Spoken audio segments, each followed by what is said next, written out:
Hey, shalom, shalom, shalom, brothers and sisters. Yahweh Shem Yashai Barakah. Hope everyone is having a spiritual and blessed Sabbath. I hope brothers is striving well in the Holy Spirit and learning. And not just learning from what you read on the pages, but what you're reading from other brothers and sisters, what they're going through from their downfalls, and in some cases, them rising up again from the ashes, man. That's a beautiful thing when a brother makes a comeback.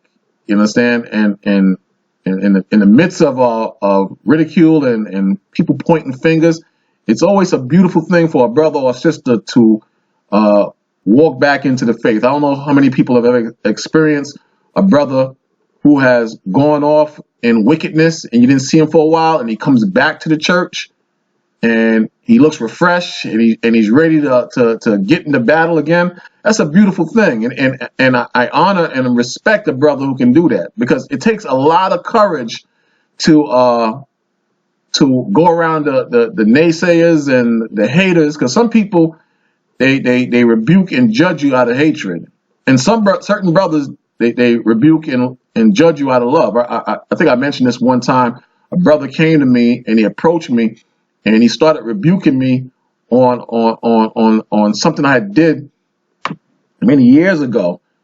And he said, brothers and sisters, they're gonna look at that, they're gonna look at you funny. And I said, you know what, man? You know what? It don't matter. I know who loves me. You understand? And you have to put yourself in that mind frame. If certain brothers and sisters, they don't love you. They love their positions. They love the position of being able to rebuke you. But a true brother or sister is going to rebuke you out of love, and they're going to rebuke you because they want to see you stay and remain in the faith. And I know who loves me. You understand?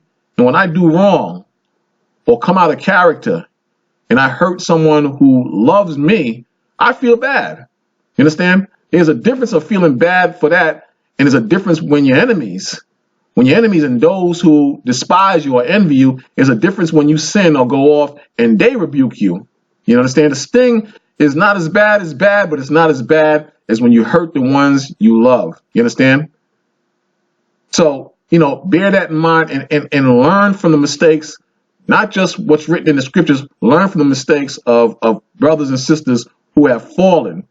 Some who didn't get back up and why they didn't get back up, and the brothers and sisters who have made a comeback, because you're going to make mistakes. And when you're afraid to take the L, when you're too proud to take that L, when your ego gets in the way, then you're going to have problems. Then you're going to have problems, and the Holy Spirit will not go back into you because of your pride. The Most High don't like pride. And you're going to have to train yourself in these areas, those who are leading men, women, and children. You have to train yourself to come to grips with this.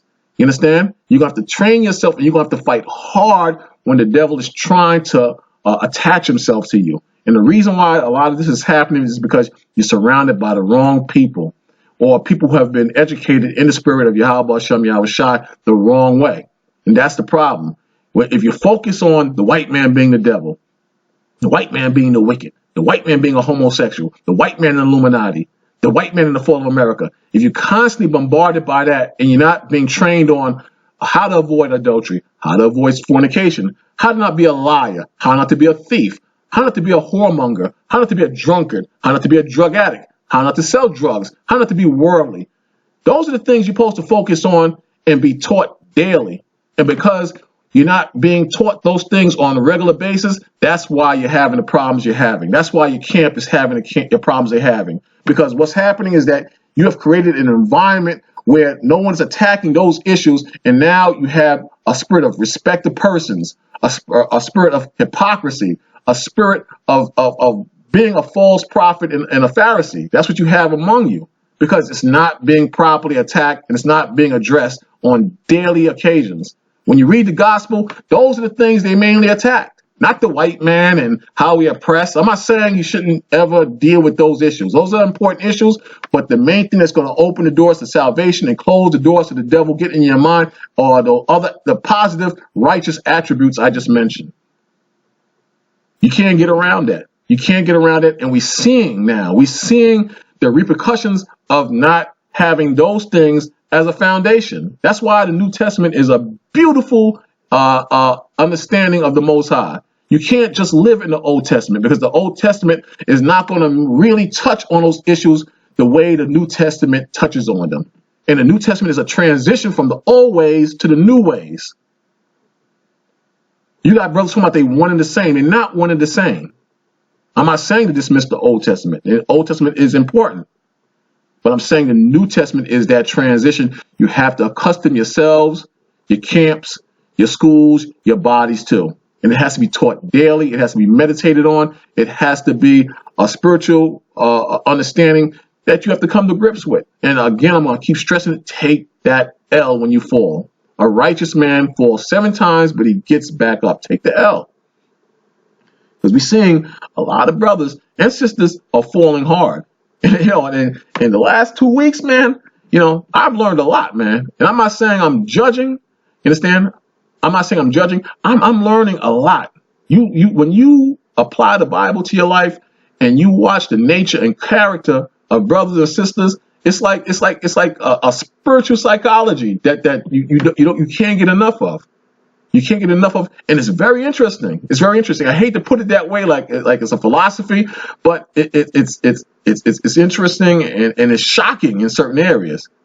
The pride and ego and hatred and vengeance of men and women is incredible. It's incredible. And you also learn that, hey, all this time, because the devil works with guilt too, all this time I've been beating myself up, and look at these Negroes. Look how these Negroes are going at each other. Look at the things they're doing. And you start to come to grips, well, maybe I'm not as bad or evil as I thought I was. These are the harsh realities of growth, man. These are the pains, the growing pains of growth, because you will experience growing pains serving the Most High. But it's how you deal with it. This is real quick, because I'm not going to make this long. This is just something that was on my mind. And, I get down. There's certain things I just want to get off my chest. But this book of 1 Corinthians, the 11th chapter, the 17th verse, it says, now in this that I declare unto you, I praise you not, that ye come together. See that? Ye come together not for the better, but for the worse. So here's a problem with a lot of new people. They as soon as they see something bad, they're ready to run. They're ready to pack up and run and go. And they don't run to Yahweh Shai Christ. They don't run to the Most High and the laws and the commandments or somewhere better in the Holy Spirit. They run to the world. They run back to Satan's arms. And this is a big mistake, because there are plenty of examples that the Bible gives that we're going to suffer bad things. You're going to see bad things, wicked men, sinful men and women around you, and it's not an excuse it's not a reason to run back in the world. This is the truth. This is the truth. But it says now in this I declare unto you, I praise you not, that ye come together not for the better, but for the worse. So part of the worse is adultery. Part of the worse is fornication. Part of the worse is lying, stealing. Someone may backstab you. Someone might backbite against you. Someone might make a false accusation against you. But the Holy Spirit warns that you come together not just for the good things, but for the bad things, or the worst of the worst, or just worse, period. Come together not just for happy moments, but for sad moments as well. 18th verse. It says, for first of all, when ye come together in the church, see, not at the job, but the church, not at the basketball team or the football league, but in the church. You would think the church is a place where you're going to find peace and holiness and everything's going to be fine and everyone's going to get together and they're going to be in love. But the devil is in the church too. The devil's in the camps. The devil's in your schools, in your homes, wherever you assemble at or congregate. It says, but first of all, when you come together in the church, I hear that there be division among you, and I partly believe it. So in a lot of your churches and camps, where you claim to be teaching the word of the Most High, you got division there. And you have division because the devil is in the body. And you can deny it. And you can look the other way. But at some point, you're going to be accountable for looking the other way or for your actions and following that portion of wickedness, that division, for following that. And I don't care what nobody say. At some point, if you're doing something for years and years and it doesn't get right, something is wrong with what you're doing. Something is wrong with what you're doing. You could put yourself in the spirit of denial, and you could let the devil convince you that you're right, but you there's a lot of wrong going on, and you see it. You see it. But what's happened is that a lot of the schools and the camps and the churches have become like clubs now, gang/clubs. And each gang and club wants to outdo the other. Even though you might believe in the same thing for the most part, each group, because of pride and ego and vainglory, wants to outdo the other. And this is a problem because when you're in that spirit, you can't see Yahushua, you can't see Christ. So sometimes it requires you back off and take a break from those particular brothers and sisters and stay in the faith, but keep your head right. But if you choose to stay in anybody, don't expect it to be clean and without any form of the devil among you. You're going to have that. And the Bible is showing you clearly that that's part of serving, the Most High in this truth. You come together not for the good, but also for the bad, because you're going to have bad apples among us. In the book of Judas says some have crept in unawares. How do you explain that? In the book of Acts, I believe it's the 20th chapter or the 26th chapter, I can't really remember. It says that grievous wolves shall enter in among the flock and shall scatter the flock. You understand? So these things, they happen, man. They happen. But it's just up to you to maintain some form of integrity. And when you fall, get back up, man. Get back up. So 19th verse says, for there also must be heresies among you, that they which are approved may be made manifest among you. See that? So you got certain brothers that are going to be approved by the Holy Spirit. And they're going to be manifested among brothers and sisters. I once said that, if Yahushua came here today in the form of a man, ordinary brother, and he joined a particular group or camp, and he showed great wisdom. He's a new brother. This is Yahushua in the spirit of a man, and he's a new brother, and he manifested great wisdom and knowledge and understanding in the Holy Spirit, and he wanted to lead the body. The brothers are so full of pride and ego, they would reject him. They would say, who are you, man? You just got here. This brother shouldn't be in he shouldn't be in the council. He just got here. He shouldn't lead a camp. He just got here. Brother, you got to learn, brother. And they would talk about him, and they would backbite against him. They would slander him. Anything to keep this man, who's Yahushua in disguise as a new young man in the faith, anything to keep him from taking their positions or shining brighter than them. That's what I personally believe. If Yahushua was on this earth right now and disguised himself as a brother, most brothers would reject him and would not let him lead. They wouldn't recognize that spirit. Or if he had that spirit, they would envy and hate him. That's what I personally believe. But I'm just a man. You understand? Again, it's the 19th verse says, for there must also be heresies among you, that they which are approved may be manifest among you. And that's what's going to happen in these last days. The great shall be last, and the least great shall be greater. In other words, the people at the top is going to come down, and you're going to have other brothers that's going to rise up, and the Most High is going to use them to execute his plans. Or it could be brothers in the mix. You understand? The Most High is going to use them. But certain brothers that's been here for a while, like myself, the devil might jump out of me, and the Most High will push me out the way, based on my heresies and me rebelling against the Holy Spirit, and exalt the true righteous brothers above me and various brothers. Why is that so hard to believe or accept? It makes sense.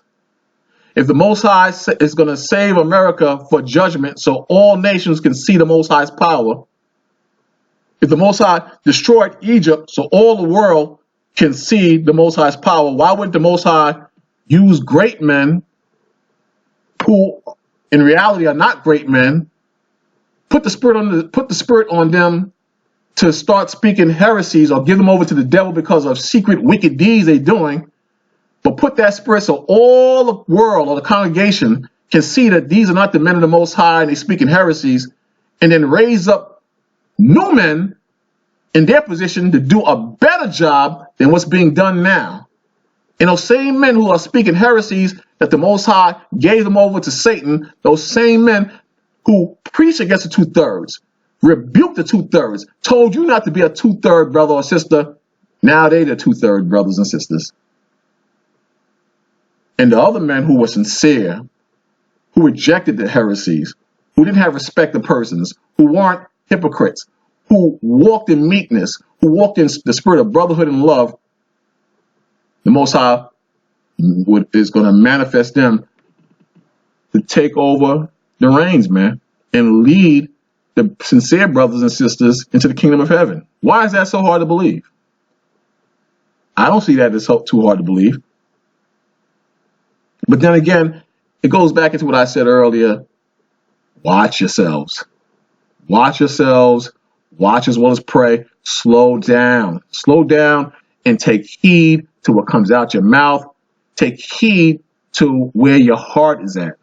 Take heed and be humble and be merciful. One thing I've learned that over the years is that sometimes a fall is not a bad thing. Sometimes a fall is to put you in a position where you're more meeker and you're more merciful and understanding. Sometimes that's what a fall is for. Sometimes. You understand? I've fallen many times, and I've learned that sometimes I've come to grips that those falls were the best things that ever could have happened to me. Because if I didn't have those falls, I'd be arrogant. I would have mercy. I would just rebuke left and right. So sometimes a fall is a good thing. Sometimes a fall is not necessarily just to punish you. It's to put you in a better position and help you see through different lenses, through Yahweh Shai's lenses. So let's think about that. This is Brother Baquah signing out. Enjoy your Sabbath. Shalom.